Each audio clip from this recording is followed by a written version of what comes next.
તો દ્વારકાધીશ શ્રી કૃષ્ણ અંગે સ્વામિનારાયણ ગુરુકુળના સ્વામી નીલકંઠ ચરણદાસજી દ્વારા કરાયેલી ટિપ્પણીને લઈને આહિર સમાજમાં ભારે રોષ ભભૂકી ઉઠ્યો છે, જેને લઈ પુણા ગામ ખાતે આહિર સમાજના આગેવાનો દ્વારા વિરોધ પ્રદર્શન કરવામાં આવ્યું હતું।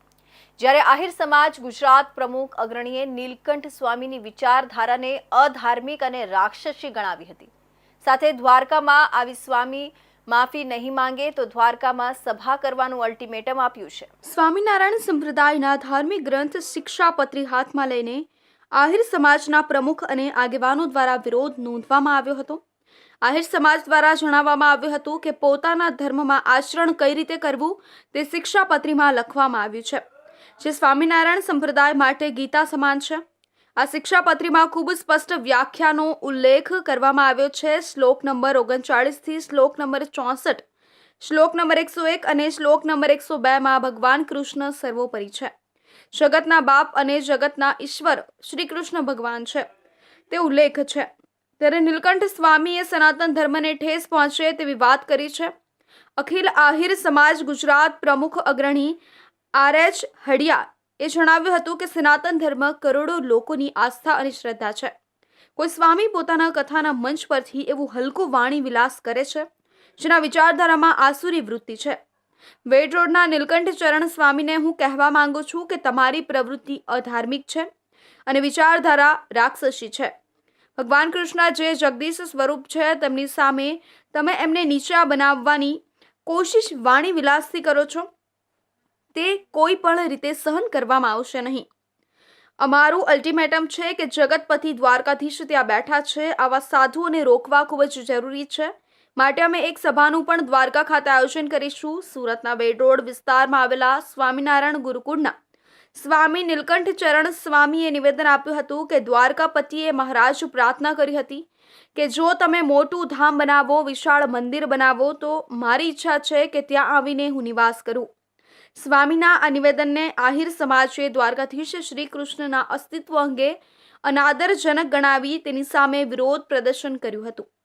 વિરોધ પ્રદર્શન દરમિયાન આહિર સમાજના લોકો હાથમાં શિક્ષાપત્રી લઈ અને સૂત્રોચ્ચાર કરી પોતાનો આક્રોશ વ્યક્ત કર્યો હતો।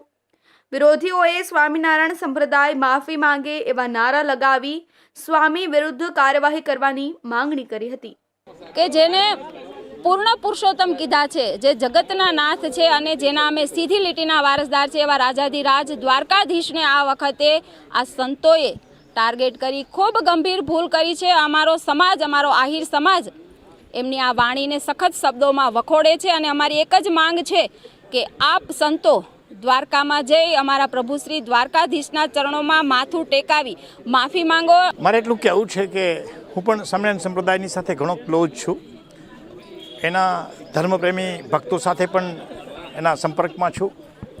મને એવું લાગે છે કે ધીમે ધીમે કોઈને કોઈ રીતે એ લોકો સ્ટ્રેટેજી બનાવી છે કે સનાતન ધર્મને નીચો અને હલકો પાડવો।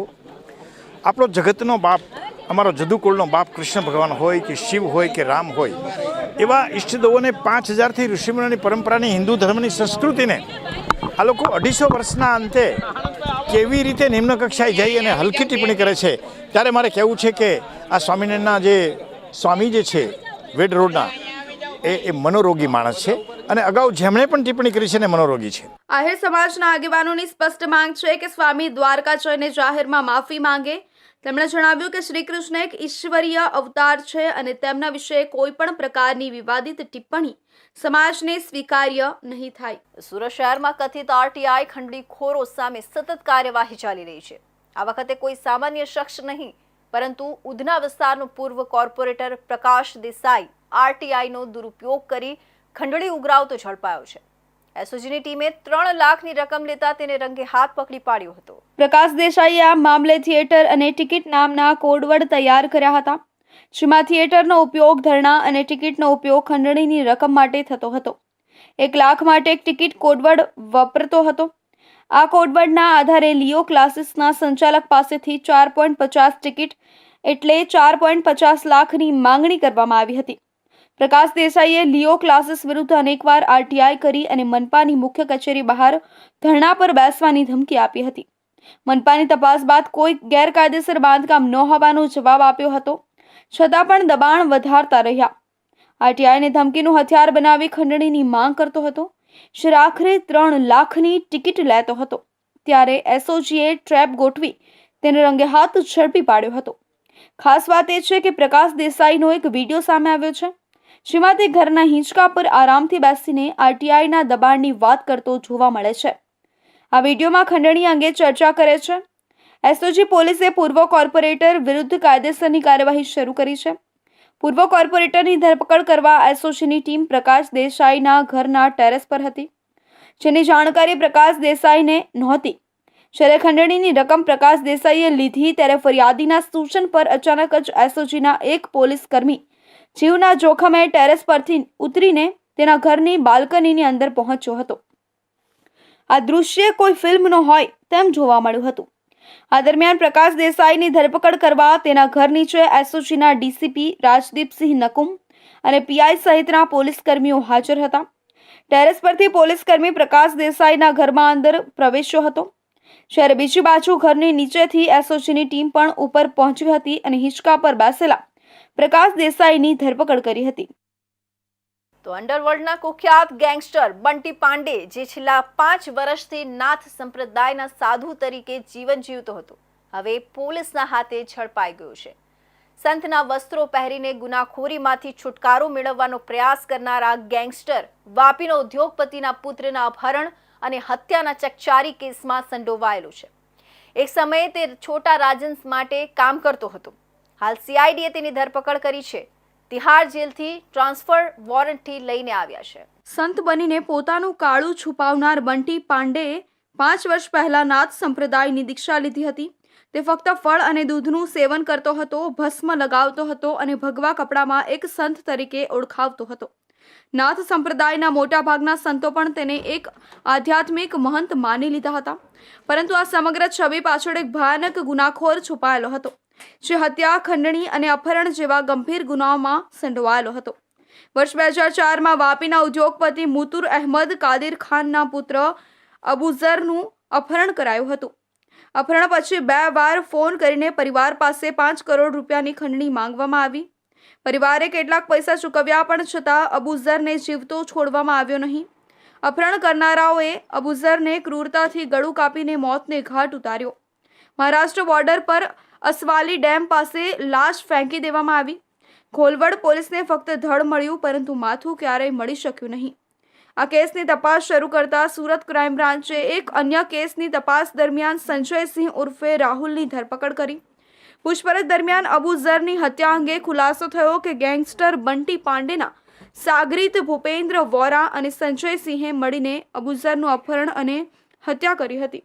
વિયેતનામમાં બંટી પાંડે ઇન્ટરપોલ દ્વારા ઝડપાયો અને ભારત લાવવામાં આવ્યો હતો. મુંબઈ, ગુજરાત, ઉત્તર પ્રદેશ અને અન્ય રાજ્યોમાં ગુનાઓમાં સંડોવાયેલા હોવાને કારણે તેને જુદી જુદી જેલોમાં રાખવામાં આવ્યો હતો. જેલમાં બંટી પાંડેએ આધ્યાત્મિક માર્ગ અપનાવ્યો અને નાથ સંપ્રદાયના મહંત દંડીનાથ મહારાજના સંપર્કમાં આવ્યો. આધ્યાત્મિક શિક્ષણ લઈને તે નાથ સંપ્રદાયમાં પ્રવેશી ગયો અને પ્રકાશાનંદ ગિરી તરીકે ઓળખાવા લાગ્યો. જેલમાંથી નીકળ્યા પછી બંટી પાંડેએ સંતનો ભેસ ધારણ કર્યો. અખાડાના મહંત રાજેન્દ્ર ગિરી મહારાજે તેને ગુરુ દીક્ષા આપી અને તે નાથ સંપ્રદાયના જૂના અખાડાના મહંત તરીકે જાહેર થયો. 2004માં અબુઝરના ભાઈ ઓએઝને ખંડણી માટે કરાયેલા 3 ફોન કોલ રેકોર્ડ કરાઈ ગયા હતા. પોલીસે ઓડિયો એનાલિસિસ અને સ્પેક્ટ્રોગ્રાફી ટેસ્ટ કરીને બંટીને ગુનેગાર તરીકે સાબિત કર્યો. સીઆઈડી ક્રાઇમે જૂના વોરંટને આધારે તિહાર જેલમાં જઈને બંટી પાંડેની કસ્ટડી લીધી અને 4 દિવસના રિમાન્ડ પર લીધો. 2004માં સુરતના મૈદરપુરા વિસ્તારમાં હીરા વેપારી રાજેશ ભટ્ટનું અપહરણ અને હત્યા પણ બંટીની ગેંગ દ્વારા કરાઈ હતી. રાજેશ ભટ્ટને અપહરણ કર્યા પછી અમેરિકામાં રહેલી પત્ની અને મુંબઈમાં રહેલા ભાઈને ધમકીભર્યા કોલ કરીને 2 કરોડ રૂપિયાની ખંડણી માંગવામાં આવી હતી. પૈસા ન મળતા ચકલાસી ગામે તેની હત્યા કરવામાં આવી અને લાશ કેનાલમાં ફેંકી દેવામાં આવી હતી. હવે સીઆઈડી ક્રાઇમ અને સુરત ક્રાઇમ બ્રાન્ચ બંટી પાંડેને આ કેસમાં પણ પૂછપરછ માટે રિમાન્ડ પર લેશે. સુરતમાં 2015માં સામાજિક કાર્યકર્તા પ્રવીણ ભાલાણા તેમજ અન્ય એક યુવતીએ મળી એક યુવકની સાથે હનીટેપ ગોઠવી સમાધાનના નામે 14 લાખ રૂપિયા પડાવી લીધા હતા. ભોગ બનનાર યુવકની સાથે પ્રવીણ ભાલાણાએ મિત્રતા કેળવી વિશ્વાસ જીત્યો હતો. જોકે ફરિયાદીને 10 વર્ષ બાદ હિંમત થતા પોલીસ ફરિયાદ નોંધાવી હતી. આ ઘટનામાં વરાછા પોલીસે મહિલા આરોપીની ધરપકડ કરી કાયદેસરની કાર્યવાહી હાથ ધરી હતી, જેમાં એક નવો જ ખુલાસો થયો છે। વેપારીને ફસાવવા પ્રવીણ ભાલાણાએ ઓફિસમાં કામ કરતી મહિલાની મજબૂરીનો ફાયદો ઉઠાવી તેનો ઉપયોગ કર્યો હતો। સુરતમાં સામાજિક આગેવાન બનીને ફરતા પ્રવીણ ભાલાળાની પોલ ધીરે ધીરે બહાર આવી રહી છે। 2014થી તેના મિત્ર રહેલા અને લેસ પટ્ટીનો વેપાર કરતા વેપારીને પ્રવીણ ભાલાળાએ હની ટ્રેપનો શિકાર બનાવ્યો હતો। 2014-15માં લેસ પટ્ટીના કારખાનેદારો દ્વારા પોતાના હક્કો માટે સુરત લેસ પટ્ટી એસોસિએશન બનાવવામાં આવ્યું હતું। તે વખતે પ્રવીણ ભાલાળા સાથે મુલાકાત થઈ હતી। ભાલાળાને એસોસિએશનના પ્રમુખ બનાવવામાં આવ્યા હતા। મુલાકાત મિત્રતામાં પરિણમી હતી અને આ યુવાન કારખાનેદાર તથા બીજા મિત્રો ભાલાળાની પૂણા બોમ્બે માર્કેટ રોડ છીતુનગરમાં લક્ષ્મી પેલેસમાં આવેલી ઓફિસમાં રાત્રે બેસતા હતા। ઓગસ્ટ 15માં હિતેશે નવી કાર ખરીદ્યાના થોડાક મહિના બાદ અજાણી યુવતીનો લોન એજન્ટ તરીકે ફોન આવ્યો હતો। બીજા દિવસે યુવતીએ અશ્લીલ વિડીયો મોકલ્યા હતા। પોતાને આવા વિડીયો મહિલા મોકલતી હોવાની ભાલાળાને વાત કરતા પોતાની પાસે આવી 3-4 મિત્રો હોવાનું અને તેને મળવા તથા વાતચીત કરવા જવા મોકલ્યો હતો। પોતાના ફાર્મ પર પણ આ યુવતીને લઈ જવા કહ્યું હતું। ભાલાળાના કહેવાથી વેપારી યુવતીને લઈ ડીઆર વર્લ્ડ પાસે મળવા ગયો હતો। અહીંથી બંને હોટેલમાં ગયા હતા, જોકે યુવતી પેટમાં દુખાવાનું બહાનું કરી જતી રહી હતી। ત્યારબાદ તમામ ખેલ પ્રવીણ ભાલાળા દ્વારા કરીને 14 લાખ રૂપિયા પડાવી લીધા હતા। વેપારી જેને તે પોતાનો પરમ મિત્ર સમજતો હતો તે જ તેમનો મોટો દુશ્મન નીકળ્યો હતો। સમગ્ર મામલાની જાણ થતાં ફરિયાદી યુવકે વરાછા પોલીસ મથકમાં સમગ્ર હકીકત સાથે ફરિયાદ નોંધાવી હતી, જેમાં પ્રવીણ ભાલાળા તેમજ એક મહિલા સામે પોલીસે ગુનો નોંધી તપાસ શરૂ કરી હતી। આ તપાસમાં મહિલા આરોપીને પોલીસે ઝડપી પાડી હતી, જ્યારે પ્રवीण भालाड़ा फरार થઈ ગયો હતો। 24/3/2025 को वराछा पुलिस स्टेशन में एक हनी ट्रैप और एक्सटॉर्शन का मामला सामने आया है। इसके तहत हमने आईपीसी 384, 388, 120B, 34 मुजब एक फरियाद दाखिल की है। इसमें फरियादी का नाम हितेश भाई है और आरोपी में प्रवीण भाई भलाड़ा और एक लेडी इन्वॉल्व है। इसकी विगत ऐसी है कि इसमें लेडी को पैसे की लालच और धाक धमकी दिया गया और उसको लेडी को हनी ट्रैप के लिए एक टूल की तरह इस्तेमाल करके हनी ट्रैप का अंजाम दिया गया। महिला को जो है उसमें अरेस्ट किया है। जोन 1 की एलसीबी की टीम ने। પકડાયેલી મહિલા 10 વર્ષ પહેલા યુવક સાથે હની ટ્રેપમાં પોતે પણ ભોગ બની હતી। યુવતીને રૂપિયાની લાલચ આપી સમગ્ર કાંડ આચર્યો હતો। આ યુવતીના લગ્ન પણ અન્ય જગ્યાએ થઈ ગયા છે। આખી ઘટનામાં માસ્ટર માઇન્ડ પ્રવીણ ભાલાળા હતો। ઝડપાયેલી યુવતીને પિતાના ઓપરેશનના રૂપિયા માટે પ્રવીણ ભાલાળાએ ફસાવી હતી। 2015માં 14 લાખ રૂપિયા પડાવી લીધા હતા। સમગ્ર મામલે અજાણ હોવાનું પોલીસ નિવેદનમાં મહિલાએ જણાવ્યું હતું। પ્રવીણ ભાલાળાને ત્યાં નોકરી કરતી હતી ત્યારે તેણે જ તેની આર્થિક નબળાઈનો ગેરલાભ લઈ હની ટ્રેપના કાવતરામાં સામેલ કરી હતી। હાલ સમગ્ર મામલે વરાછા પોલીસે મહિલાની ધરપકડ કરી પ્રવીણ ભાલાળાને શોધવા માટેના ચક્રો ગતિમાન કર્યા છે। તો હવે સમય છે એક વિરામનો।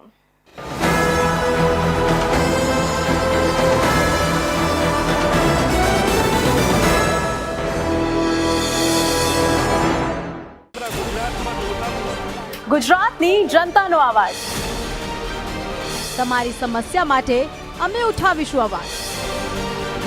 સરકારના દરેક નિર્ણયના સમાચાર પહોંચશે જન જન સુધી। સરકાર અને જનતા વચ્ચે બનશે જોડવાની કડી ઇન્ડિયા ન્યૂઝ ગુજરાત। સમસ્યા તમારી, લડત અમારી। ગુજરાતનો અવાજ, દેશની ધડકન, જનતાની સાથે, સમયની સાથે, હંમેશા અગ્રેસર ઇન્ડિયા ન્યૂઝ ગુજરાત।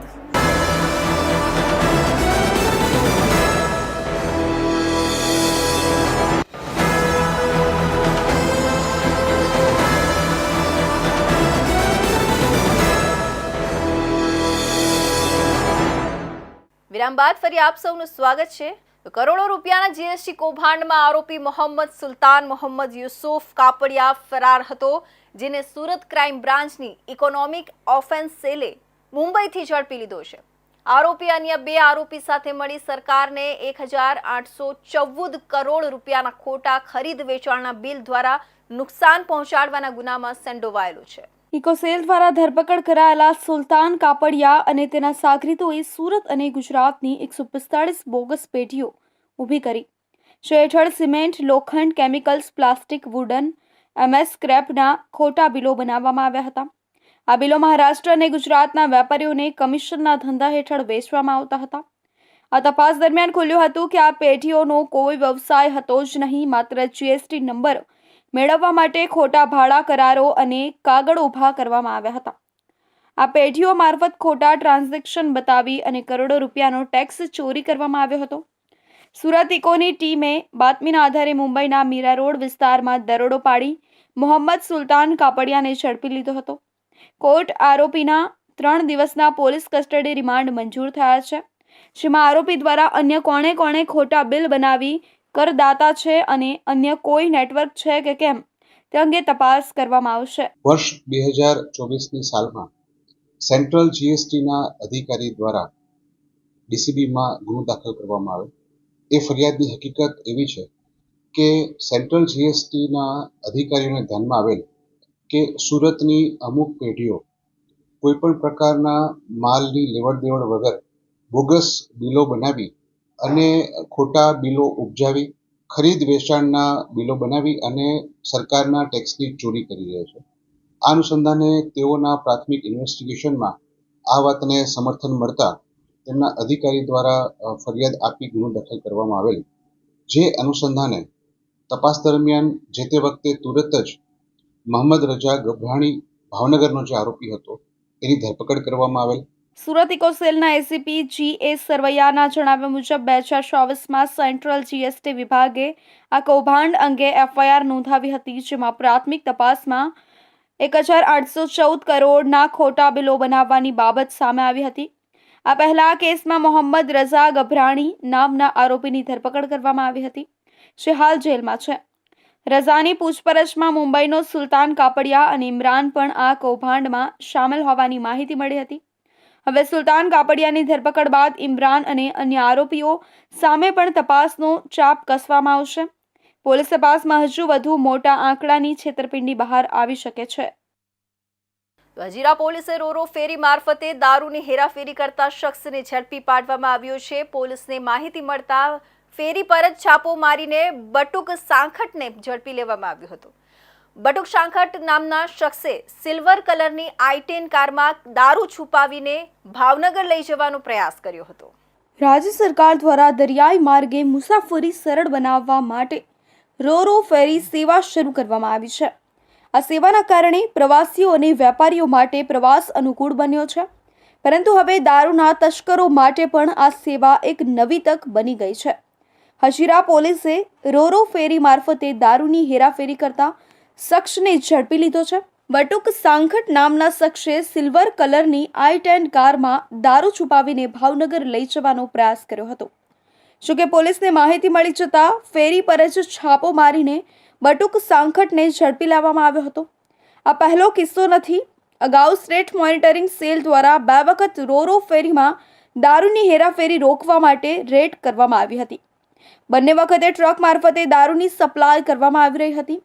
હજીરા પોલીસને બાતમી મળી હતી કે એક શખ્સ i10 કારમાં દારૂ છુપાવી રોરો ફેરી મારફતે ભાવનગર જવા તત્પર છે, જેના આધારે પોલીસે ફેરી પર હાજરી આપી અને બટુક સાંખટને ઝડપી પાડ્યો હતો.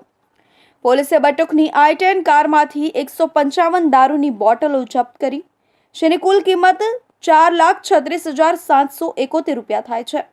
આ દારૂ ભાવનગર લઈ જવા માટે સજ્જ કરવામાં આવ્યો હતો. પોલીસના જણાવ્યા મુજબ આરોપી બટુક સાંખટ ભાવનગર જિલ્લાના તળાજાના મહાદેવપરા ગામનો રહેવાસી છે.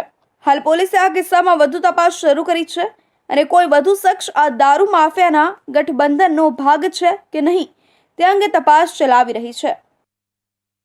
સુરતમાં રોજે રોજ લવ જેહાદના બનાવોમાં વધારો થઈ રહ્યો છે. સચિન વિસ્તારમાં કિશોરીને હિન્દુ નામ ધારણ કરી યુવકે ફસાવ્યાની ઘટનાની શાહી સુકાઈ નથી. ત્યાં જ રાંદેર વિસ્તારમાં એક પરિણીતાને મુસ્લિમ યુવકે હિન્દુ નામ ધારણ કરીને ફસાવી હોવાનું સામે આવ્યું છે. પોલીસે સમગ્ર કેસમાં ગુનો નોંધીને આરોપીની ધરપકડ કરી વધુ તપાસ હાથ ધરી છે. સુરતના અડાજણની 26 વર્ષીય પરિણીતા લવ જેહાદનો ભોગ બની પરિણીતાને વિધર્મીએ હિન્દુ નામ ધારણ કરી મિત્રતા કરી હતી. મિત્રતા પ્રેમ સંબંધમાં પરિવર્તિત થતા વિધર્મી યુવકે પોતાનું નામ દીપક જણાવી પરિણીતાને લગ્નની લાલચ આપી હતી. વિધર્મી યુવકે પરિણીતાને અડાજણ અને રાંદેરની વિવિધ હોટલોમાં લઈ જઈને તેની સાથે અવારનવાર દુષ્કર્મ આચર્યું હતું. જે બાદ પરિણીતાએ વિધર્મી યુવકની લગ્ન માટે કહ્યું હતું, પરંતુ તેણે ના કહેતા બંને વચ્ચે અણબનાવ બન્યો હતો. જે બાદ પરિણીતા વિધર્મી યુવકના ઘરે પહોંચતા સમગ્ર મામલો સામે આવ્યો હતો કે વિધર્મી યુવકનું નામ દીપક નહીં પરંતુ ફૈઝાન શેખ છે. આ મામલે પરિણીતાએ અડાજણ પોલીસ સ્ટેશનમાં વિધર્મી યુવક વિરુદ્ધ ફરિયાદ નોંધાવી હતી. હાલ અડાજણ પોલીસે વિધર્મી યુવક ફૈઝાન શેખની રાંદેર વિસ્તારમાંથી ધરપકડ કરી આગળની કાર્યવાહી હાથ ધરી છે. પતિ હત્યાના કેસમાં જેલમાં ગયો અને સુરત સ્થિત અડાજણની પરિણીતા સાથે રાંદેર ટાઉનના ફૈઝાન શેખ દ્વારા લવજેહાદનો શિકાર બનાવવામાં આવી હતી. યુવકે પોતાની ઓળખ છુપાવી મહિલા સાથે છેતરપિંડી અને દુષ્કર્મ ગુજાર્યું હોવાનો કિસ્સો સામે આવ્યો છે. રાંદેર વિસ્તારમાં રહેતી પરિણીતાને ફૈઝાન હનીફ શેખ નામના યુવકે હિન્દુ તરીકે ઓળખ આપી મિત્રતા વધારી હતી. તેને લગ્નની લાલચ આપી અવારનવાર શારીરિક સંબંધ બાંધ્યા અને દુષ્કર્મ ગુજાર્યો હતો.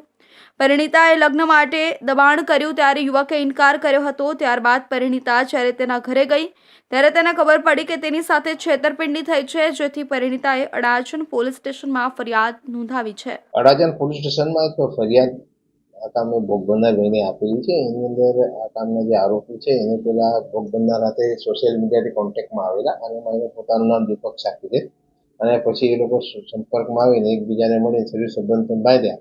એના પછી બેનને ખબર પડી કે આ દીપક શાહને પણ ફેજન કરીને છે, એટલે એને હાથે એને કીધું કે તું મુસ્લિમ છે પણ અને અગાઉથી જ લગ્ન કરીને છોકરાનો બાપ પણ હોય.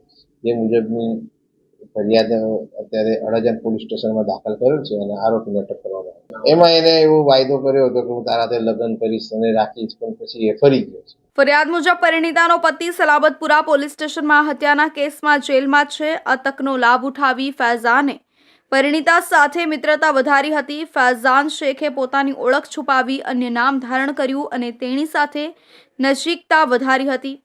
પ્રારંભમાં ફૈઝાન મિત્રતા અને લાગણીભરી વાતો કરતો હતો. બાદમાં તેણે લગ્નના વચન આપીને પરિણીતા પર વિશ્વાસઘાત કર્યો અને દુષ્કર્મ ગુજાર્યું હતું.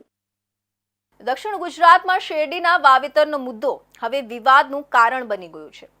ખાંડ ઉદ્યોગ સંઘના એમડી દ્વારા તમામ સુગર મિલોને 1 ઓક્ટોબરથી જ રોપણી શરૂ કરવા માટે પરિપત્ર જાહેર કરવામાં આવ્યો છે. છતાં કેટલીક સુગર ફેક્ટરીઓ સપ્ટેમ્બરથી જ વાવેતર કરાવવાનો આગ્રહ રાખી રહી છે. ખેડૂત હિતની અવગણના કરતી સુગર મિલોના આ વલણને કારણે ઘમાસાણ સર્જાયું છે. દક્ષિણ ગુજરાતની શુગર ફેક્ટરીઓના પિલાણને ધ્યાનમાં રાખીને શેરડીનું વાવેતર કરવામાં આવતું હોય છે.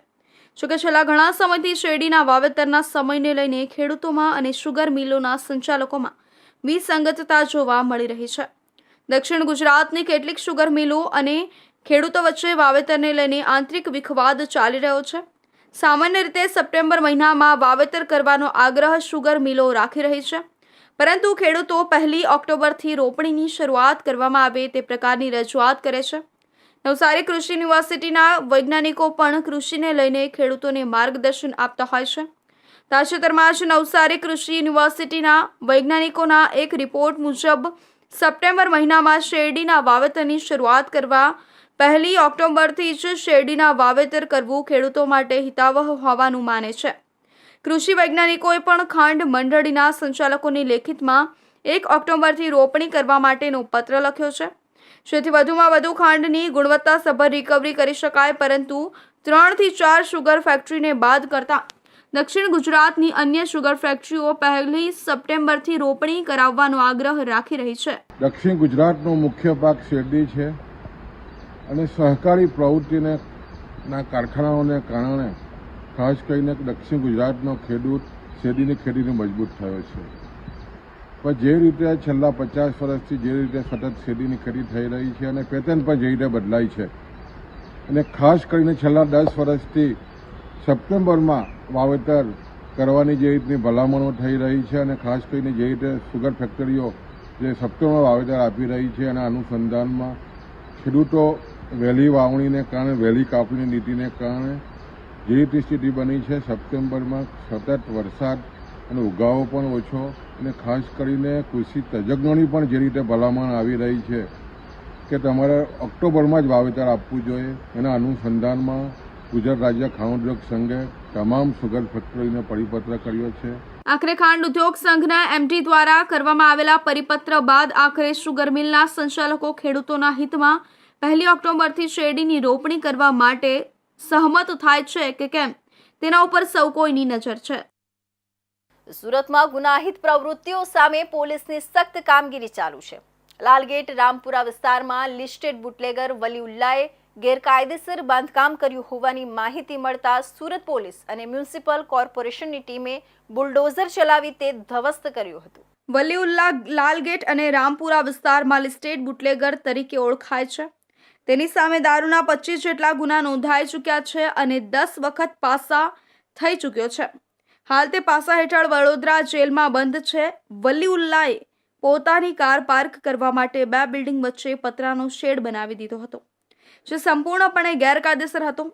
જાહેર જગ્યા પર અયોગ્ય કબજો કરી અનધિકૃત શેડ ઊભું કરીને તે વર્ષોથી તેનો ઉપયોગ કરતો હતો. સુરત લાલગેટ પોલીસ અને ઉચ્ચ અધિકારીઓ ઘટનાસ્થળે પહોંચ્યા બાદ ડીસીપી પિનાકીન પરમારના માર્ગદર્શન હેઠળ કાર્યવાહી હાથ ધરવામાં આવી. પોલીસે ગેરકાયદેસર પતરાનો શેડ તોડી પાડવા માટે બુલડોઝર ચલાવ્યું અને બાંધકામ હટાવી દીધું. ડીસીપી પિનાકીન પરમારે જણાવ્યું કે વલીઉલ્લા લિસ્ટેડ બુટલેગર છે. તેણે ગેરકાયદેસર પતરાનો શેડ બનાવ્યો હતો, જેના પર હવે બુલડોઝર ચાલ્યું છે. હાલ તે પાસા હેઠળ છે અને વડોદરા જેલમાં છે. પોલીસ દ્વારા બુટલેગરો અને ગેરકાયદેસર બાંધકામો સામે આવી કાર્યવાહી ચાલુ રાખવામાં આવશે. તો કેન્દ્ર સરકાર દ્વારા મહિલા આરક્ષણ 33% અનામત બિલ લાગુ કેમ નથી કરાતું? ચૂંટણી જીતવા માટે કેન્દ્ર સરકારે બિલ પાસ કરાવ્યું હોવાનો આક્ષેપ કરવામાં આવ્યો છે. મોટી સંખ્યામાં મહિલા કોંગ્રેસ કાર્યકર્તા સુરત કલેક્ટર કચેરીએ પહોંચ્યા હતા. મહિલાઓને તેમનો હક મળે તે માટે કોંગ્રેસ મહિલા મોરચો દ્વારા સુરત જિલ્લા કલેક્ટરને આવેદનપત્ર આપવામાં આવ્યું હતું. સુરતમાં મહિલા કોંગ્રેસ દ્વારા મોરચા સ્વરૂપે કલેક્ટર કચેરીએ પહોંચીને વિરોધ પ્રદર્શિત કરવામાં આવ્યો હતો. 33% અનામત બિલ કેન્દ્ર સરકાર દ્વારા કેમ લાગુ કરાતું નથી તેવા સવાલ ઉઠાવીને વિરોધ પ્રદર્શિત કરવામાં આવ્યો હતો. મહિલાઓએ નારેબાજી કરીને વિરોધ કરીને કલેક્ટરને આવેદનપત્ર આપ્યું હતું. કલેક્ટરને અપાયેલા આવેદનપત્રમાં લખાયું કે ભારતમાં 33% અનામત બિલ સંસદમાં પાસ થઈ ગયું છે, છતાં તેનો અમલ કરવામાં આવતો નથી. સંસદના બંને ગૃહમાં મોદી સરકાર પાસે પૂરતું સંખ્યાબળ અને વિરોધ પક્ષનું સમર્થન હોવા છતાં ભાજપ આ બિલને લાગુ કરતું નથી. જે ભાજપ અને આરએસએસની મહિલા વિરોધી માનસિકતાને ઉજાગર કરે છે. ગુજરાત પ્રદેશ મહિલા કોંગ્રેસ દ્વારા મહિલા સંગઠનની બહેનોની માંગ છે कि 33% महिला अनामत बिल झड़पથી लागू કરવામાં આવે. इतने अत्याचार हो रहा है, ये बीजेपी सरकार ने इस पे ध्यान नहीं दे रहा है, इसलिए हमें ये सरकार बदलनी है. हमारा नारा भी है आधी आबादी है, आधी आबादी चाहे तो भारत सरकार या गुजरात सरकार को बदल सकते हैं. तो हमारी यही है कि ये सरकार निकम्मी है, इसको बदलना बहुत जरूरी है. इसलिए हम धरना प्रदर्शन कर रहे हैं. महिलाओं पे सबसे ज्यादा अत्याचार गुजरात में, केंद्र में कहीं उठा के आप देख लीजिए, सबसे ज्यादा महिलाओं पे अत्याचार किया जा रहा है. કોંગ્રેસની મહિલા નેતાઓએ કહ્યું કે ગુજરાતમાં મહિલા સુરક્ષાની મોટી મોટી વાતો અને વાયદા કરવામાં આવે છે. ભાજપ દ્વારા આ બાબતો કોઈ જ પગલાં લેવામાં આવતા નથી. મહિલા સુરક્ષા, અત્યાચાર, દુષ્કર્મ, અનેક ક્ષેત્રોમાં થતી મહિલાઓના શોષણ સામે સરકાર દ્વારા સુરક્ષા પૂરી પાડવામાં આવતી નથી. ભાજપ આ બાબતે બિલકુલ નિષ્ફળ રહી છે.